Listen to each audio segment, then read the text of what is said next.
This episode is brought to you by my very own children's book titled The Universe is Listening, Little One. It's a gorgeous, gentle introduction to manifestation and self-belief for kids. My children absolutely love it, and if you think yours will too, you can find it available now on Amazon. The link is in the show notes.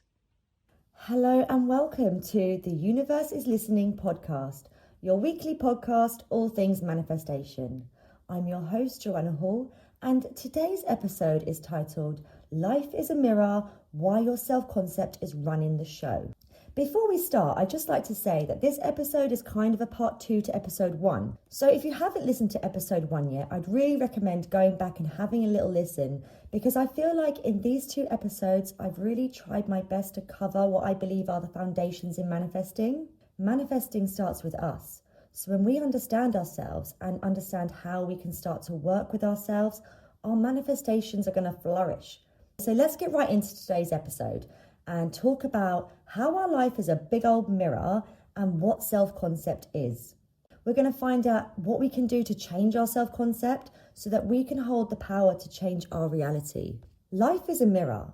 It reflects everything back at us. Think of the mirror as the universe. The reflection we see in the mirror is not a reflection of what we want. It's a reflection of who we are. And our self-concept runs the show. And this isn't really talked about enough in mainstream manifestation. Some people don't even realize they have a self-concept or that there even is a show. I've been studying the law of attraction for years, and I really only got to understand it properly about a year ago. And you can call it self-concept, or some prefer to call it your story, your identity. It's just who you are, like to your core. So let's talk about this invisible identity that we're living with and how it shapes our reality, and also how changing it changes everything. So what is self-concept? Your self-concept is basically the story you believe about who you are. Not the version of you that you post on Instagram or someone that you wish you were. It's your default. It's your default setting you return to when no one's watching. So it's who you are behind closed doors, in the comfort of your own home. No one's got eyes on you, your true feelings. And our self-concept is created by the life that we've lived. So it's all our personal experiences, and everyone's is different. It's how we've been brought up, our thoughts and perceptions of the world that we've basically inherited from our family, and just those quiet assumptions we have, like I'm too shy, things never work out how I want them to, feeling sorry for ourselves, the poor me narrative, people always leave me, things like that. And we're not thinking these consciously. This is our subconscious that creates our identity, and we live through it. And that big mirror, that's life, right? It responds to our self-concept and just goes, okay, you said so it's true. It's like Aladdin and the genie in the lamp. Your wish is my command. That's why in life, when we keep attracting the same old shit, the same patterns in relationships, work, money problems, it's not just bad luck. It's not the universe ignoring us, even when we're trying to visualize and manifest. It's because our self-concept is the director of our life. And no matter how hard we try to change directions and manifest what we want, the mirror sees our true selves and reflects it back to us. There's a great line from Dr. Joe Dispenza. You've probably heard of him. He's a neurologist and an author, and he's been on loads of stuff like the Diary of a CEO podcast, so he's quite well known. And he says, your personality creates your personal reality. Do I have to repeat that? Yeah. Your personality creates your personal reality, which is both empowering and deeply annoying, because it means we can't blame the universe or other people for everything. It's all on us. It's our personality. It's our self-concept. So in a nutshell, self-concept is the story you believe about who you are and how you subconsciously expect life to treat you. So let's talk about how life is a big mirror, right? Life is a mirror because it doesn't argue with you. It doesn't correct you. It doesn't say things like, are you sure about that? It just reflects. That's its job. Life really is a mirror. Manifesting's a mirror. The universe just reflects. So you wouldn't stand in front of a mirror and shout at it and expect it to smile back at you. But firstly, because that would be bloody creepy, like a scene out of that film Smile, and we don't want nightmares. But secondly, because that's not how mirrors work. And you wouldn't argue with the mirror and demand it to change your life. If we could, we'd all be 10 out of 10 supermodels. That was the case. So we can't fix the reflection or demand change, but we can fix what's standing in front of it. If you walk into life as, I'm not good enough, this is just who I am, life just says, okay. No matter what it is we desire or we're trying to manifest, the mirror just sees who we are. The mirror's not judging us, it's not punishing us, it's simply agreeing with us. And annoyingly, it doesn't have a life filter or a beauty filter. And if the mirror could talk, it would just be like, no, babes, this is exactly what you ordered. This is what you believe, and this is what you're going to get. So we need to change that narrative and stop being loyal to our old selves and start being loyal to who we want to be. That might be why some people self-sabotage just before they're about to hit success. Some people struggle with money, they get it and immediately lose it. And we just keep ending up in the same situations again and again. It's not on purpose. It's because they're loyal to their old identity. So how can we change it? So we know what self-concept is. It's our story, it's our identity, and we know that life is a mirror. How do we change it? How do we change our self-concept and get a new reflection? Well, we can't change our self-concept by forcing positive thoughts or just standing in the mirror and going like, I'm rich, I'm magnetic, I'm powerful, while your brain is still going, girl, you had a breakdown yesterday in Tesco because you forgot your purse. Like the mirror knows us, the universe knows us. But we can change it by changing the version of us that we keep agreeing with. Change who's standing in front of the mirror. Then we can start running the show. It's all well and good saying, right, we've got a self-concept and we need to change it, okay? We need to change our identity. But how do we even know what it is? So it could be helpful for you to write it down or just take some time to think about it, whatever floats your boat. Find out what your self-concept is. You need to be brutally honest. It's so awkward, but we've got to do it. We've got to do the work. What do you believe about yourself? Are you crap with money? Are you unhealthy? Are you shy? Why do you react like that? What bothers me about this and why does it bother me? Is it because this happened to me? Is it because of this experience? Is that why I don't trust people? Is that why I always expect the worst? No one is perfect, guys. Like, we all have issues. And we don't need to tell anyone, it's private. Sometimes it's hard to be honest with ourselves about who we are deep down. But we can't change it until we understand who we are and why we're like that. So give yourself some grace. And then you'll know what you can work on. And it will be easier for you to notice this stuff when it pops up.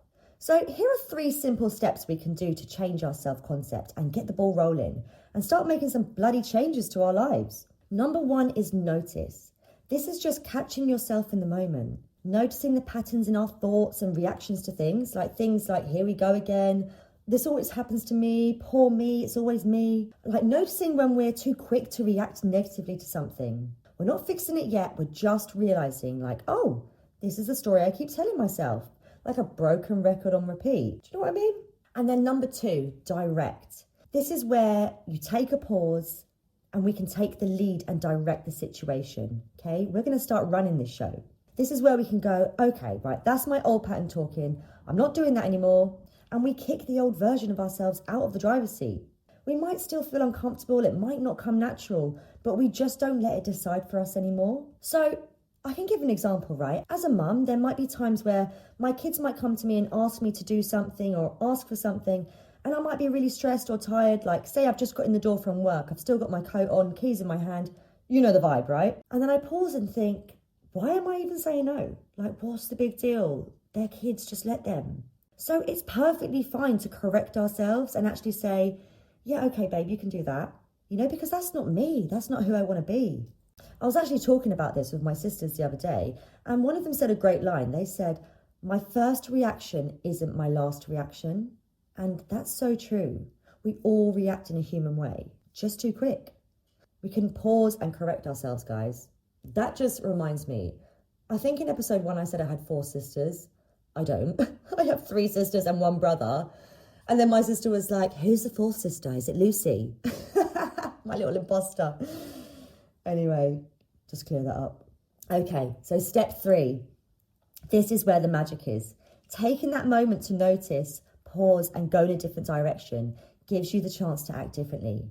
So we can start making small choices as the version of us that we're becoming.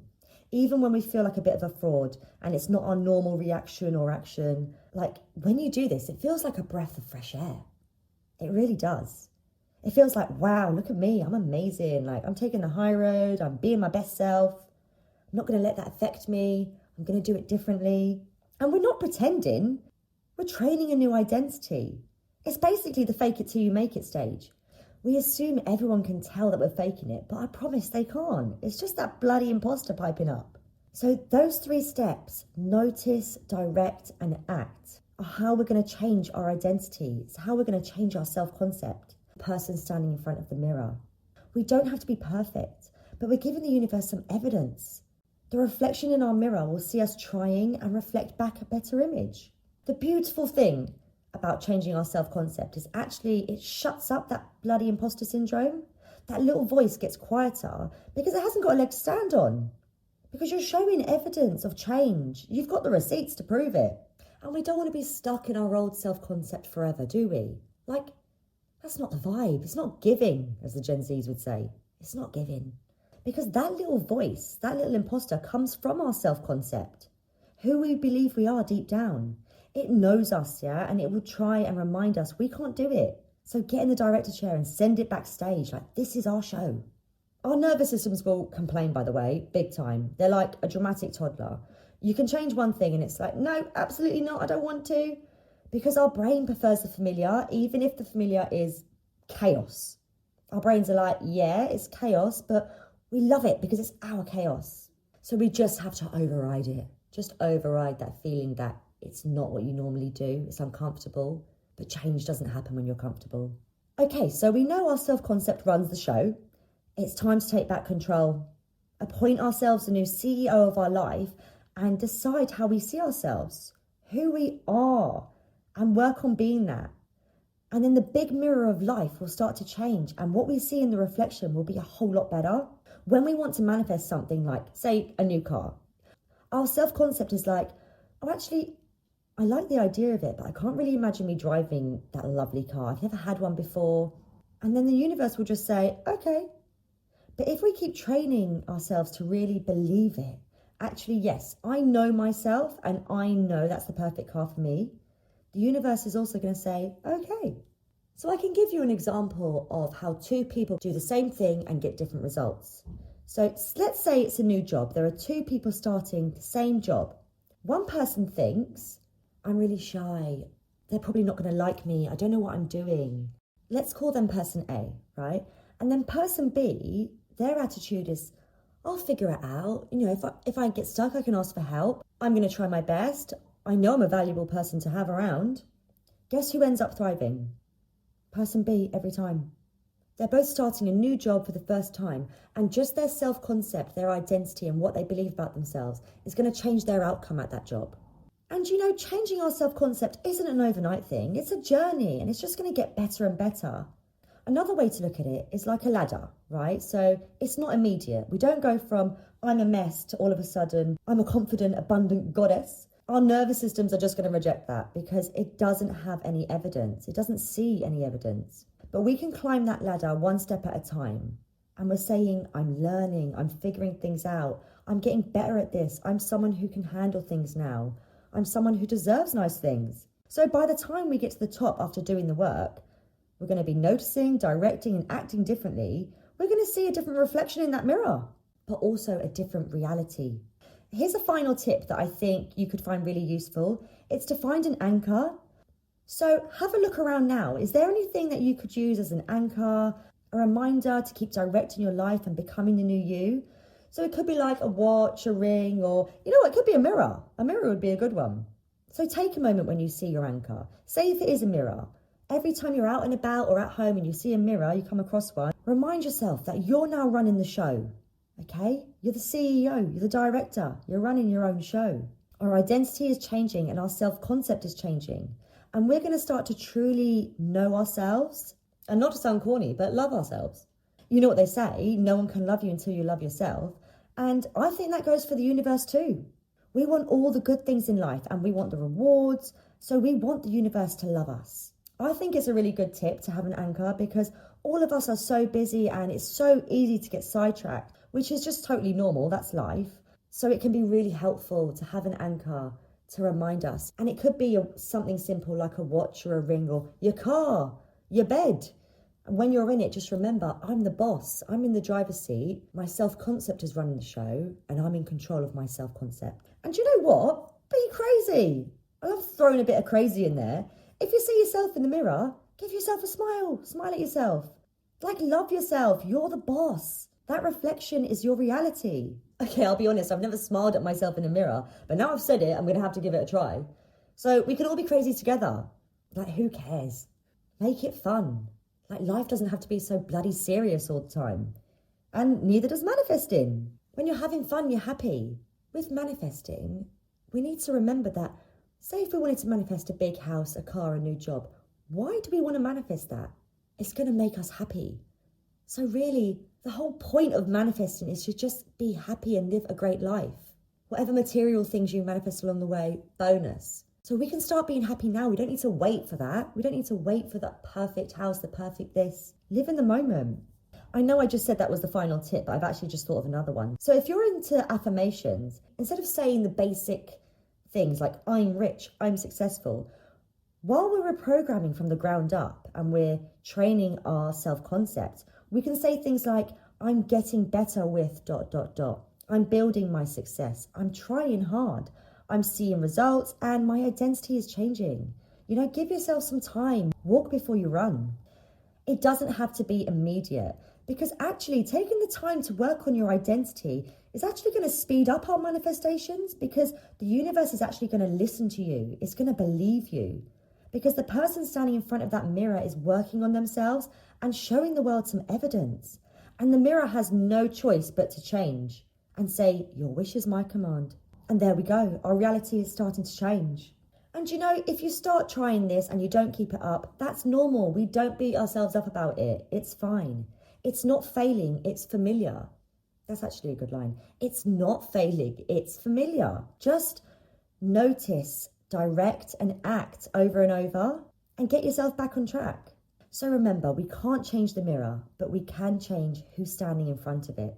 And the beautiful thing about this is it's actually really simple. We don't need to fix our whole life and make it into some massive thing. We just need to update the identity that's running it, so we can stop wishing and hoping for life to change and start directing. Before I go, I've got to leave you with a quote from Jay-Z. I know it's so random, and I think I quoted Beyonce last week. I swear to God, I'm not obsessed with them. But anyway, he said, you've got to be who you are before you can be who you want. I mean, talk about spot on self-concept. He should have a bloody manifestation podcast. He knows what he's talking about. You've got to be who you are before you can be who you want. You've got to know yourself and embrace it. You've got to be who you are before you can be who you want. This is like the foundation of manifesting. I really think it is. So I hope that makes sense. Okay, well, thank you guys. That's the end of today's podcast. I hope you got some value from that. And since this podcast is called The Universe is Listening, please join me next week where we're going to talk about how we can start listening to the universe. Not just the big signs, but the quiet ones that go unnoticed, that could be making all the difference in our manifesting journey. Thank you so much again for joining me and pressing play, and have a lovely day. Bye.